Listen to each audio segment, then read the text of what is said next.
into drinking. They both turned out to be alcoholics. I think he lost his work jobs and all this because of his drinking.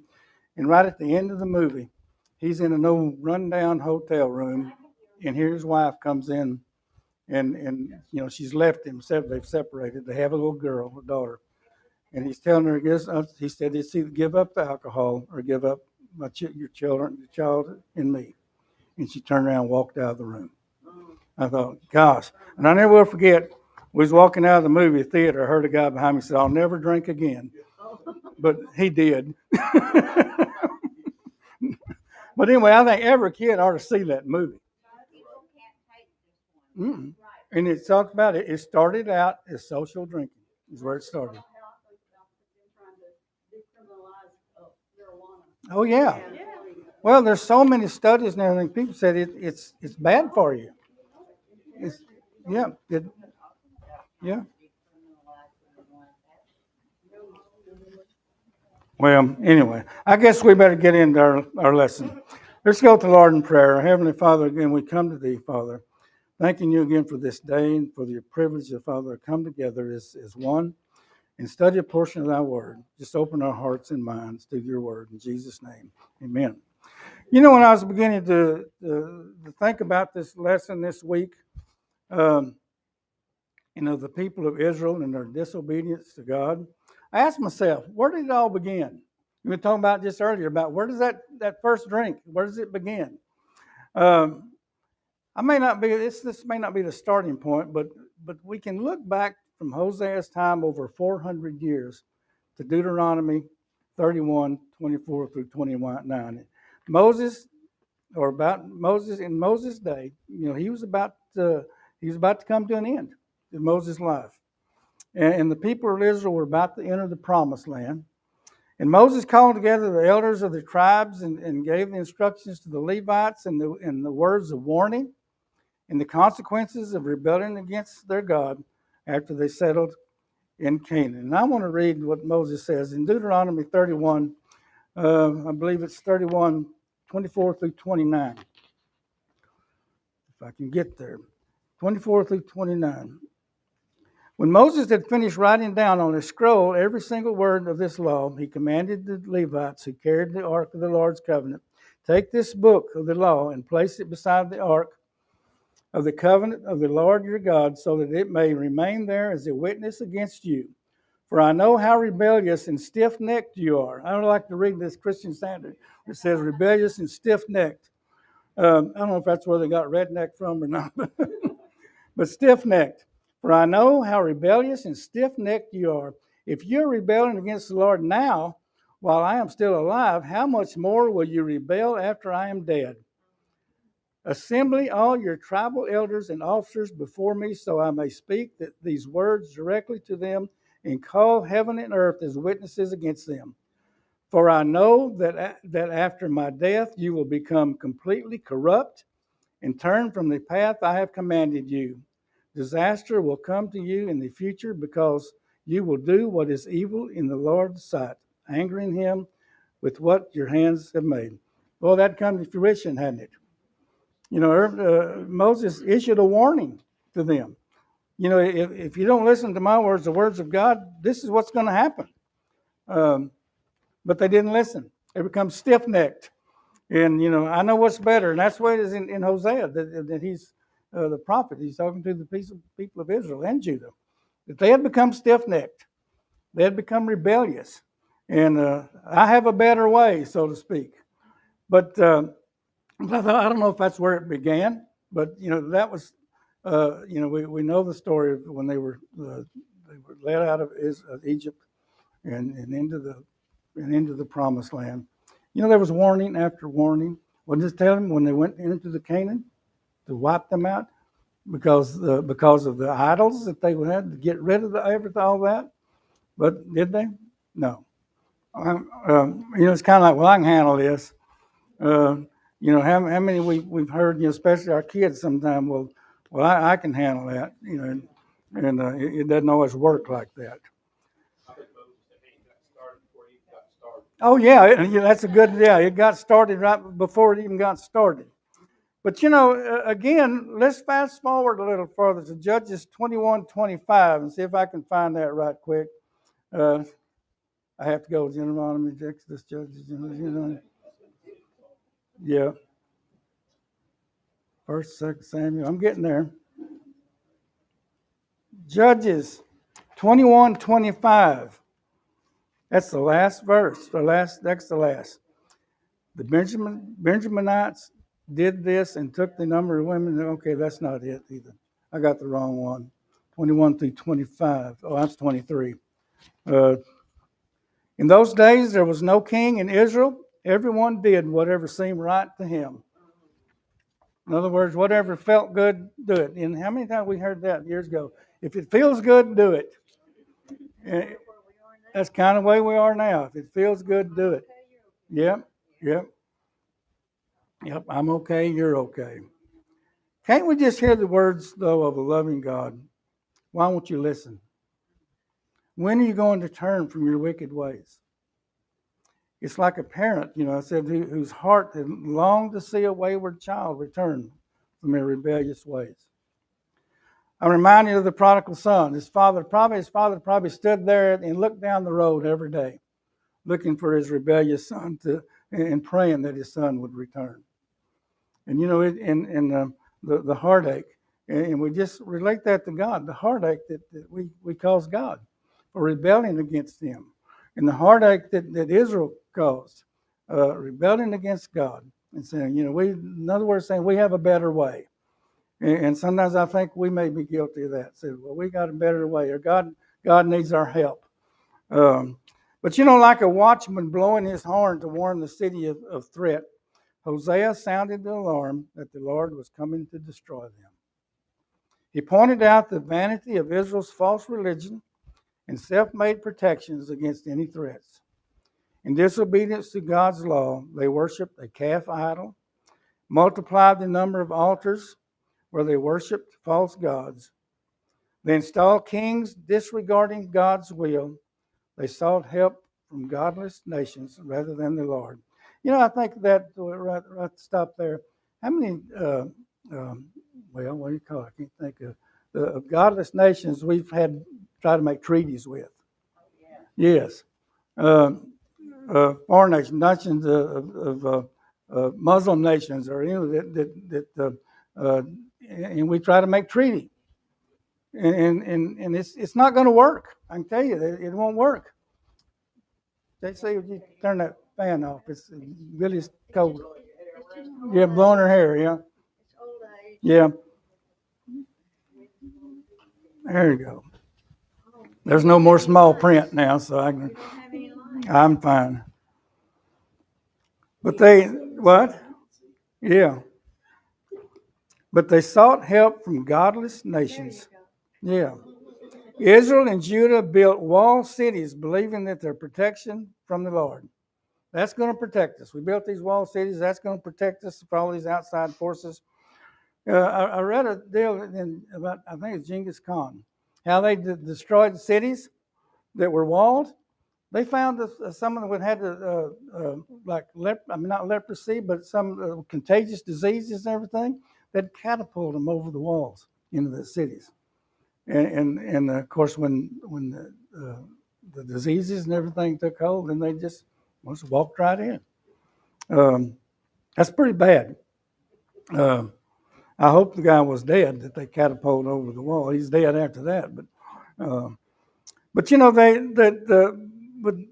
but for these reasons and more, God declared He was going to bring judgment on His people. In chapter 9, Hosea used a failed harvest to make these points regarding Israel. Failed harvest was a sign of God's displeasure. The failed harvest pointed to an impending famine that would cause the shutdown of sacrifices because of the lack of needed resources. And finally, the people rejected the prophets sent by God to warn of His impending judgment. Someone read now chapter 10, verses 5 through 8.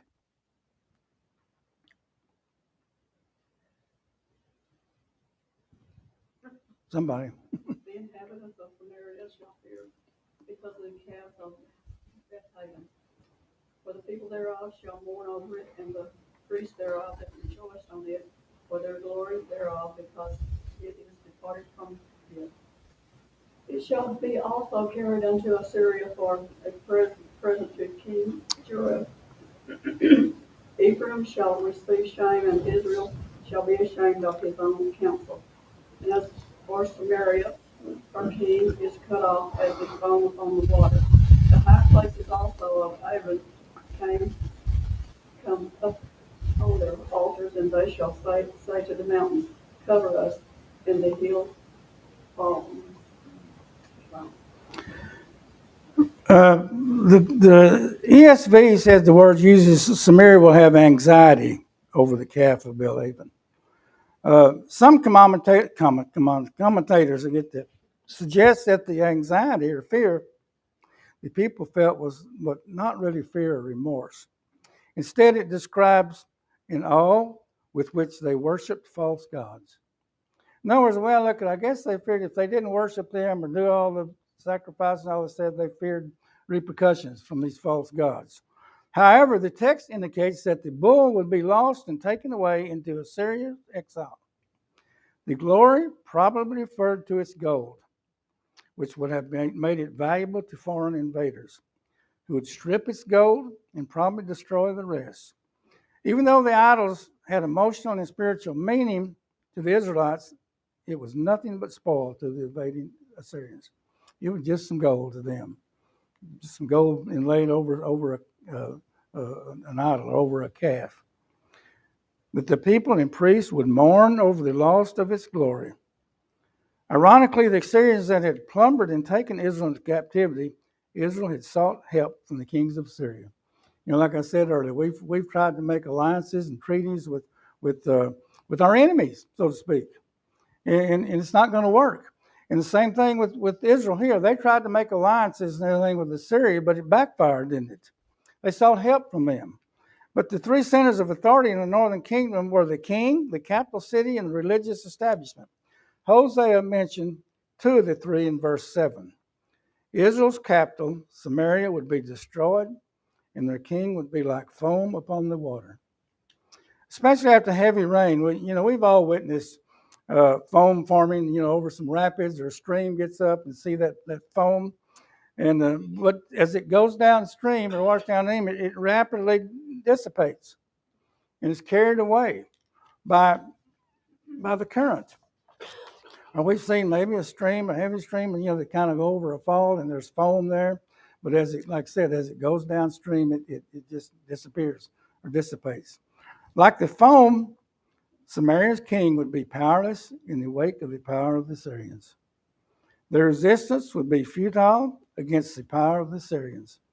But a greater way that power would be God, who would use this foreign power to do with Israel whatever his will. We see that. In other words, God used this foreign power to deal with Israel.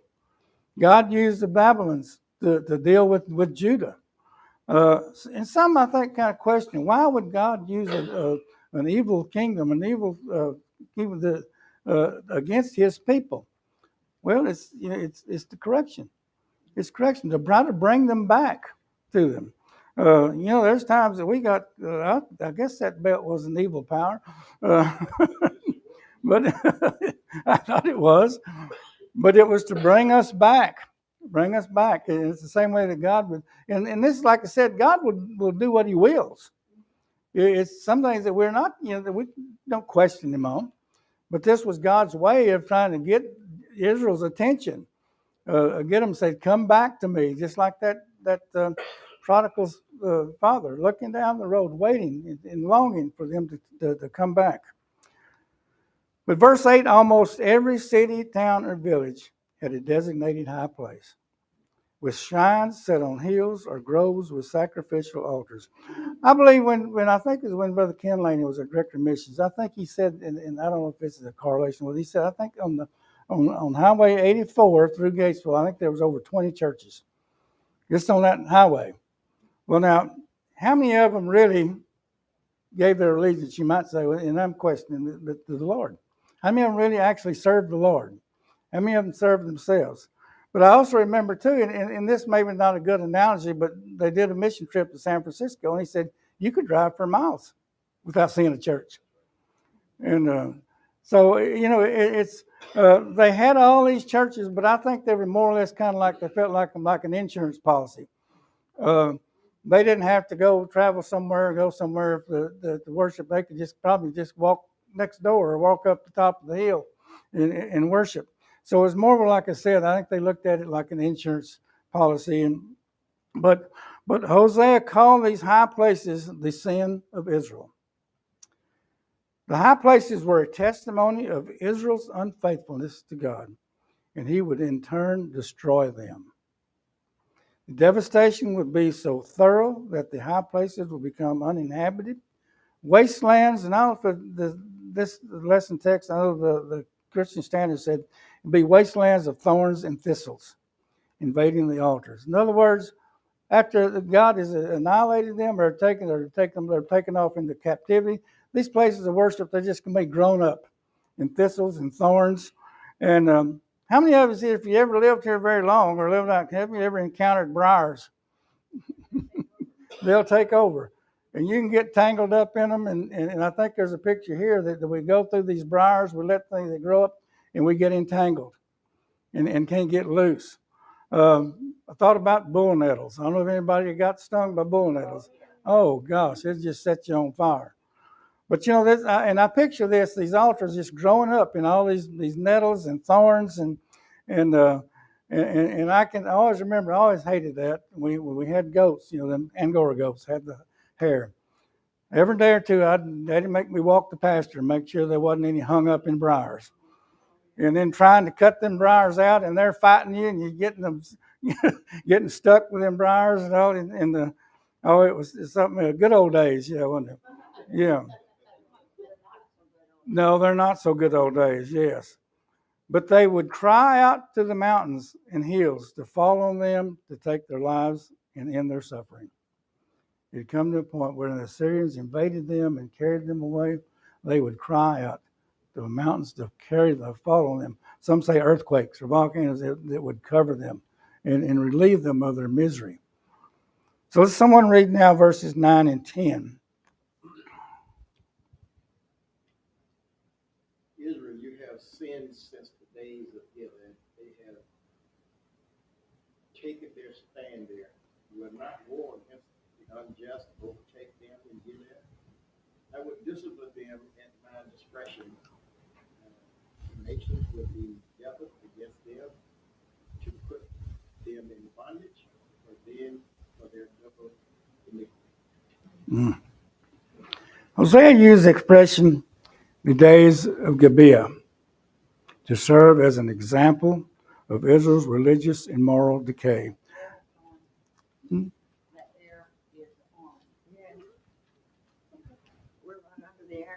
Okay. I'll turn it up. Turn it up.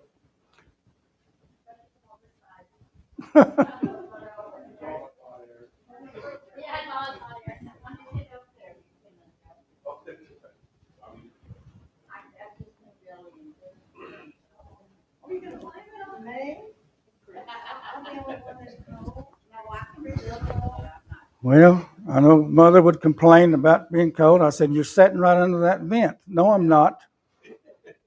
So, yeah. So where were we?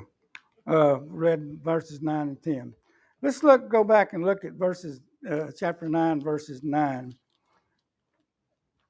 It turned off. They have gone deep in depravity as the ways of Gibeah. They will remember their iniquity. I can't even talk. Iniquity. He will punish their sins. Gibeah was also infamous for the horrific incident mentioned in Judges 19:21. I suggest you go back and read that. That's pretty bad. Pretty good. And I'm just going to do the quick version here. If you're curious, go back when you get time to read Judges 19-21. A Levite spent the night in Gibeah while staying with a resident of the city. A group of men raped and murdered the Levite's concubine. In response, he cut, and you get back and you think, well, how heartless is this guy? He raped the common. She crawled back to this house and door, and he gets up in the morning, and she's laying there half dead. And he said, "Well, get up, let's go." Yeah, I'm reminded. Some of y'all, you remember? Gosh, what's her name? Had um, well, good night. Can't think of it anyway. Um, shoot. Anyway, I'll think of it later. But anyway, in response, this was good. He cut her corpse into 12 pieces and sent gruesome limbs to each of the tribes, summoning them to execute justice against Gibeah. Since Gibeah was located within the territory of Benjamin, many from the tribe sided with the men of Gibeah. In other words, they refused to bring these guilty to justice. You know, they said, "We want these men. We want to bring them to justice." No, you can't have them. As a result, Israel fought a bloody civil war where most of the men of Benjamin, the king, died. God may have been referring to this event through Hosea. The people's sin resembled the wickedness in Gibeah, and instead of repenting, the people had taken their stand and defended their actions. God's judgment on all of Israel would be like what happened to the tribe of Benjamin at Gibeah when it was nearly obliterated. Almost wiped them all out. Like I said, go back and read that, the verses chapter 19 through 21. That's just a short version I gave here, but its demise would represent the truth of Israel mistakenly trusted in their fortified cities and military for the security instead of the Lord. In other words, we've got this, some say still, I don't know, got the strongest military in the world. But can we depend on it? Not really when it comes down to it. No, sir. Yeah, we're like that already. Yes. The volunteers is just really decreased. People volunteering for the military because it's changed so much.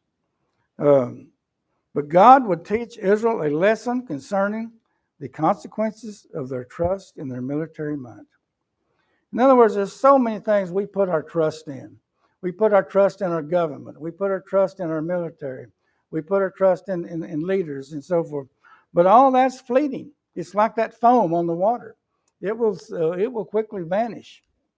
So while God may use vast armies of nations to bring about his justice of Israel, Israel needed to realize that he would act as he chose and when he chose at his own discretion. That's some pretty strong words there. That God will act as he chose and at his own discretion and when he chooses. God's patience with Israel. Sometimes we think, well, we've got away with that one. But we haven't. No. God will act at his own discretion. God's patience with Israel had come to an end. And I've said this many times before. When is God going to say, I've had it? I'm through. I'm through with y'all. But then, this was the point that he had come to Israel. He said, I've had it. I'm through with you. I've given you every chance, every opportunity. Sent prophets to you, and where's the scriptures? I sent the prophets and you killed them. So it finally comes to a point where the punishment or the must come. And the same way, even our individual's life, it comes to a point sometimes where if we were rebellious or whatever, came to a point that God had to get our attention.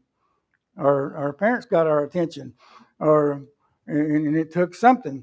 I always said, I knew where that line was with my daddy.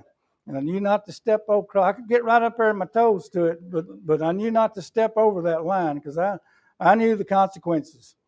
But it seemed like Israel didn't realize the consequences. They had already stepped over the line, and we're no better. But God's patience had come to an end.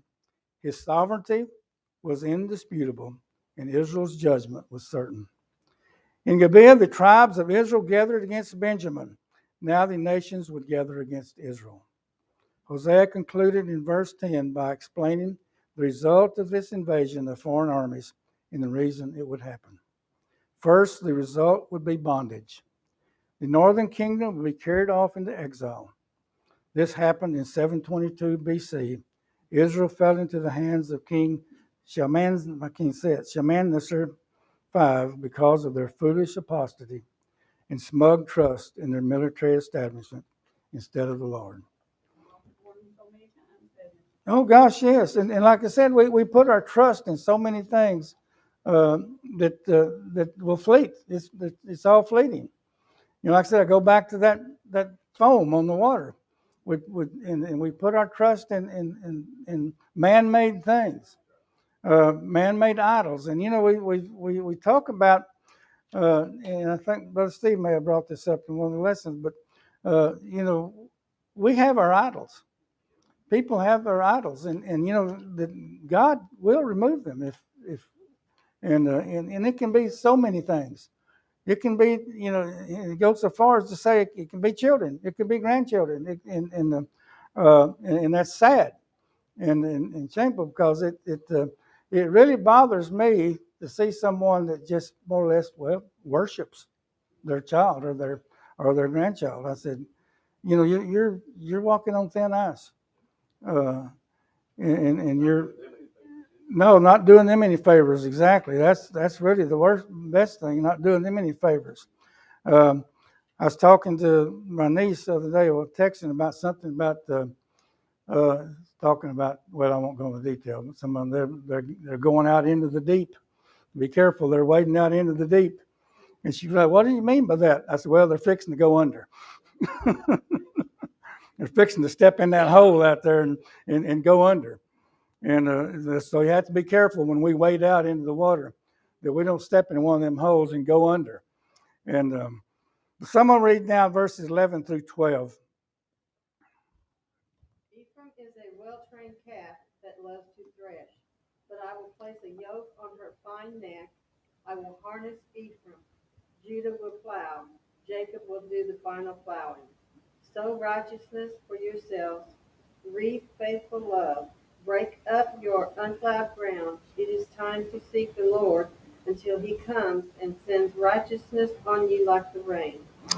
When I was preparing this, I don't think I ever have found a trained calf. we a trained calf instead of a trained heifer. Yeah, yeah. I don't believe I've ever found one. Previously, Hosea had described Israel as a stubborn cow in chapter 4:16, but God wanted more for his people. The term Hosea used here reflects a young cow or heifer that had been trained to do as it had been directed. Like I said, I don't remember ever having one that you can train. I guess when you show calves or you have show calves and stuff, you train them to lead and stand proper and all that. Maybe that's what they're talking about. But I never did show calves. I had goats, but they weren't always well trained though. But unlike the obstinate cow of the past, God would place a yoke on that nation and lead it toward a productive life. I'm reminded of chapters Matthew 11, 28 through 30. JC, if you'd read that.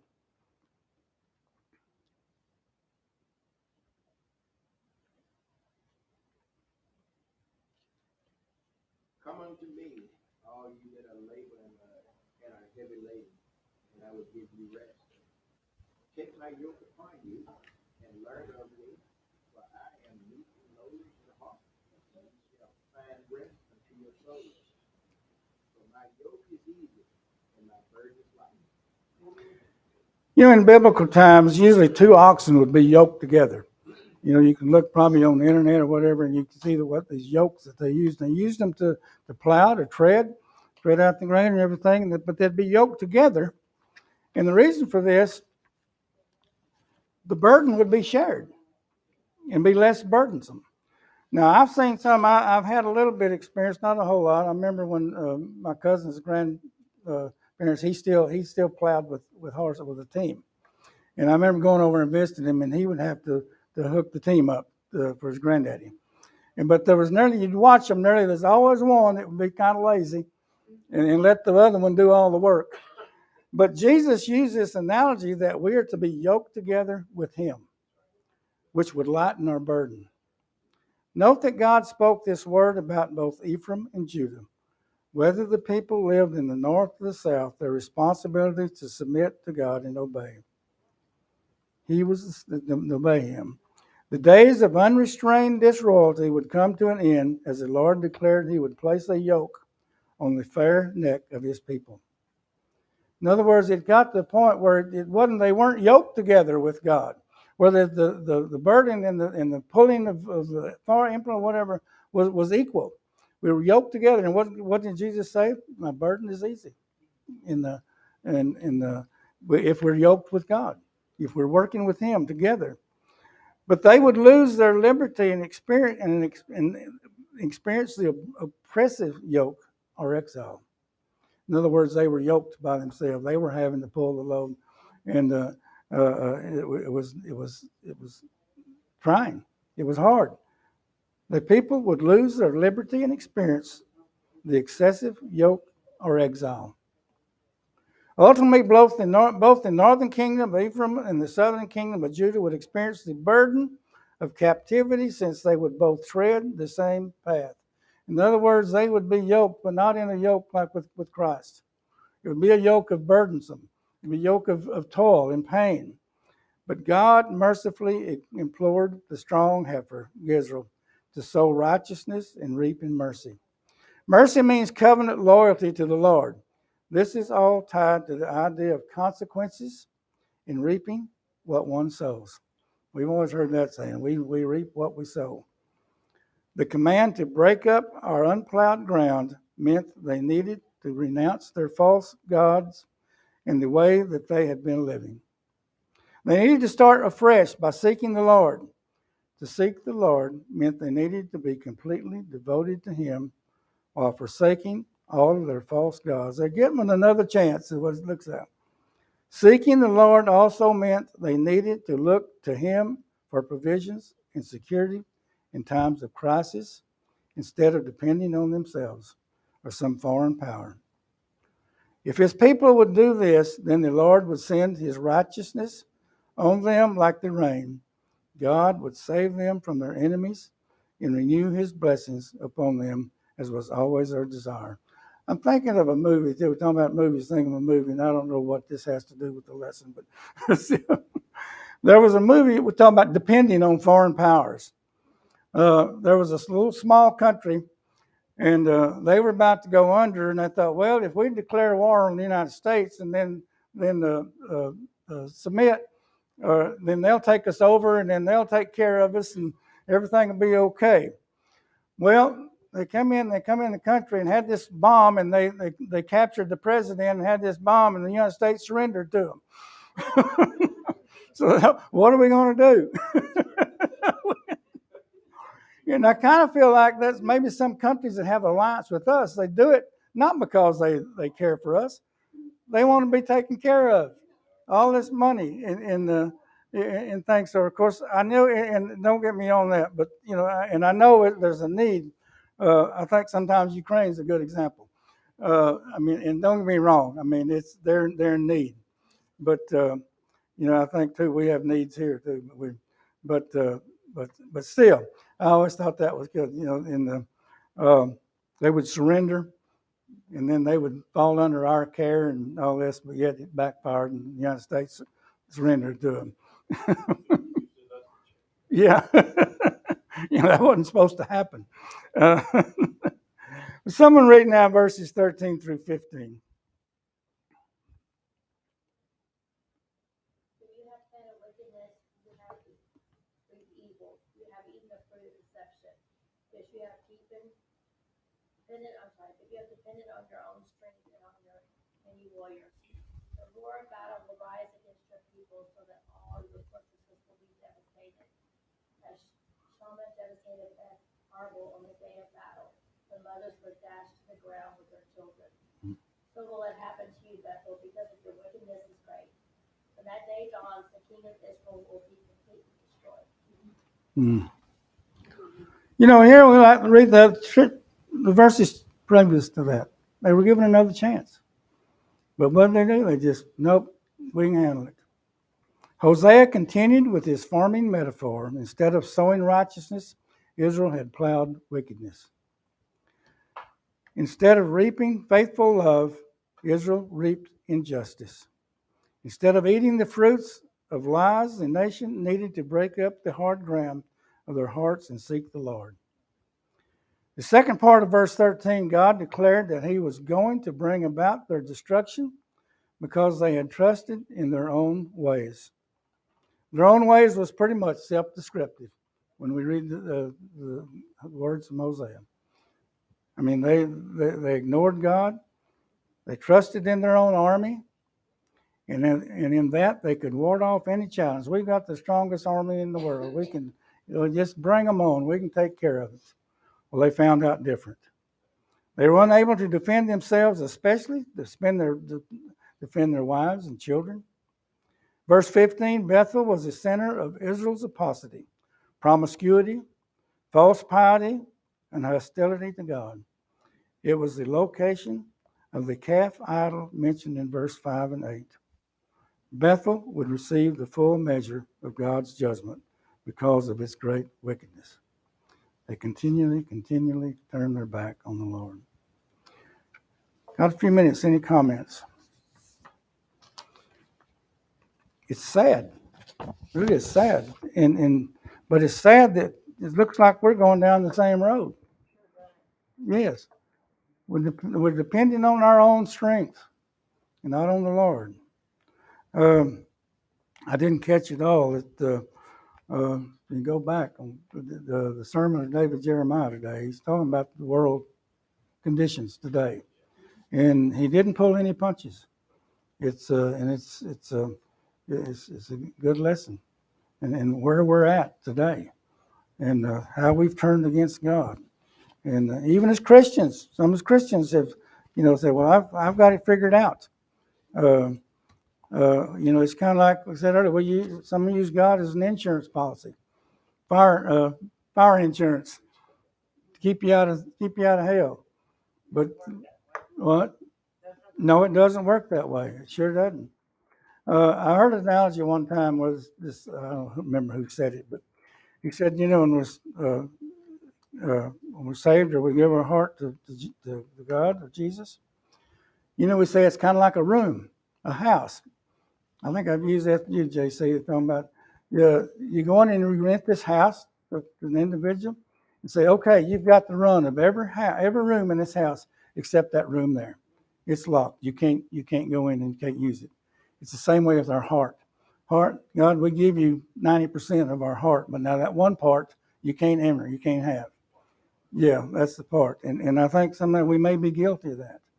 And especially our world today. Some say, well, I know God, I'm religious, I'm knowing Him, but have they given their heart to Him? That's the question. Mm-hmm. Never gave up on him. No. Never rejected him. We there's also remnant. Sure. That small, that's a good illustration. Mm-hmm. Give you a vision. They got down almost to nothing. Yeah. They weren't wiped out. Right. That's His grace. Yeah, it was nearly to nothing, but Benjamin was wiped out. Church can take Mm-hmm. He wiped them out. Right. So He did not. Right. Not to be wiped out either. So Yes. Yes. And that was Jacob's favorite. Benjamin. Yeah. But yeah, it got pretty ugly. And it's like I said, when you get a chance to go back and read it, it's just, Benjamin, they whipped them several times. And they asked, pray to God, should we go back? Yeah, go back. Finally, God said, yes, go back. You'll defeat them then. And I always wonder, maybe it gets a lot deeper, but why did He allow them to get defeated several times when they went in to attack Benjamin? And right. Well, they had to depend on God. Yeah, they didn't do it in their power. They did it in God's power and His strength. And I think that's to me, that was always part of the totally not wiping them out. That's what we would do. Sure. I'd wipe them out. Oh, yeah. Mm-hmm. Everybody did something. Yeah. Well, that's what got Saul in trouble. He was supposed to wipe them out and didn't do it. Not supposed to take any spoils, wipe them out. What did he do? He captured the king. And so he paid for that. But like I said, we always have a better way. And that was Saul. He had, I've got a better way. I'm going to take the king. I didn't wipe them totally out, and took some spoils and what was it? Which one? There's one that weren't supposed to take any spoils. And what was prophet said? I hear some bleating from the sheep. Yeah, yeah, Oh, just send a few men. We'll take care of them easy. right. Yeah, Yeah. yeah. It's always lessons to be learned for us, really. Any other comments? Well, Steve, would you dismiss us, Sure. please? Dear Lord, thanks so much for this day. Thank you for this great lesson in Hosea. Thank you for Brother F.A. just being a vessel and bringing us just such a good word from the Lord today, Father. Thank you that you just don't tolerate sin, Lord, and thank you so much that we can come to you when we're weary and heavy laden. That's everybody, Father. Come to you to Yes. seek your rest. Thank you that your yoke is easy and your burden is light. Thank you that you live in us as us, Father. We're so thankful for that.